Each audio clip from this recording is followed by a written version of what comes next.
Fortunate ಈಗ ಇದೇನಾಗುತ್ತೆ ಅಂತಂದರೆ ಇಂಥದ್ದೆಲ್ಲ ಘಟನೆಗಳು ನಡೆದುಬಿಡುತ್ತೆ. ಏನಾಗಿದೆ, ನಾವು ಇನ್ಸ್ಟ್ರಕ್ಷನ್ಸು ಸ್ಟ್ಯಾಂಡಿಂಗ್ ಇನ್ಸ್ಟ್ರಕ್ಷನ್ಸ್ ಕೊಟ್ಟಿರ್ತೀವಿ.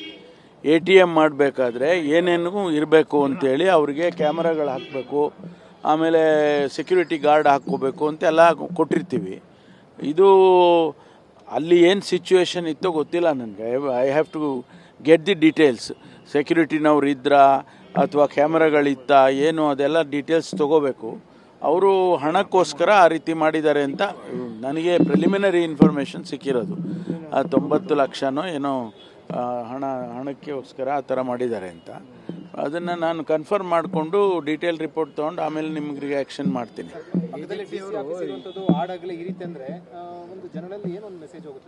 ಅಲ್ಲ, ಮೆಸೇಜು ಸ್ವಾಭಾವಿಕವಾಗಿ ಕೆಟ್ಟದಾಗ ಹೋಗುತ್ತೆ. ಮೆಸೇಜ್ ಏನು ಒಳ್ಳೆ ಮೆಸೇಜ್ ಹೋಗುತ್ತಾ?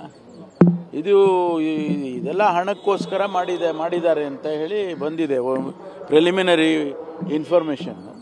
ಅದನ್ನು ಮುಂದಿಂದ ನೋಡೋಣ. ಏನು ಅವ್ರ ಬ್ಯಾಕ್ಗ್ರೌಂಡ್ ಏನು, ಅವ್ರಿಗೂ ಏನಾದರೂ ಹಣಕಾಸಿಂದು ವ್ಯವಹಾರ ಇತ್ತಾ, ಇದೆಲ್ಲ ಡೀಟೇಲ್ಸ್ ಎಲ್ಲ ತೊಗೋಬೇಕಾಗತ್ತೆ. ಬರೀ ATMಗೆ ಅಷ್ಟಕ್ಕೆ ಸೀಮಿತ ಆದರೆ ಅದು ಬೇರೆ ವಿಚಾರ. ಆದರೆ ಹಿಂದಿಂದ ಏನಾದರೂ ಅವ್ರದ್ದು ಏನಾದರೂ ಫೈನಾನ್ಷಿಯಲ್ ಟ್ರಾನ್ಸಾಕ್ಷನ್ಸು ಆ ಥರದ್ದು ಏನಾದ್ರು ಇದೆಯಾ ಏನೋ ಗೊತ್ತಿಲ್ಲ.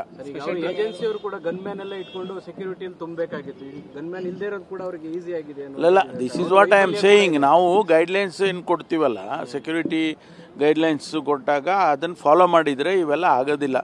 ಒಂದೊಂದು ಸಾರಿ ಈಗ ಅಲ್ಲಿ ಬಂದೂಕ ಇಟ್ಕೊಂಡು ಕೂತ್ಕೋಬೇಕು ಅವನು, ಆಮೇಲೆ ಕ್ಯಾಮರಾ ಇರಬೇಕು, 24 ಅವರ್ಸು ಆ ಲೈಟಿಂಗು ಅದು ಇದು ಎಲ್ಲ ಕಂಪ್ಲೀಟ್ ಇರಬೇಕು. ಈ ಥರದ್ದೆಲ್ಲ ಗೈಡ್ಲೈನ್ಸ್ಗಳನ್ನು ಕೊಟ್ಟಿರುತ್ತೆ. ಅದನ್ನು ಫಾಲೋ ಮಾಡಲಿಲ್ಲ ಅಂತಂದಾಗ ಎಲ್ಲಿ ಲ್ಯಾಪ್ಸ್ ಆಗಿದೆ ಅಂತ ಗೊತ್ತಿಲ್ಲಲ್ಲ. ಅದೇ ಈಗ SP ಇದ್ದಾರೆ, SP ಇಂದ ಮಾಹಿತಿ ತೊಗೊಂಡು ಆಮೇಲೆ ಇದು ಮಾಡ್ತೀವಿ.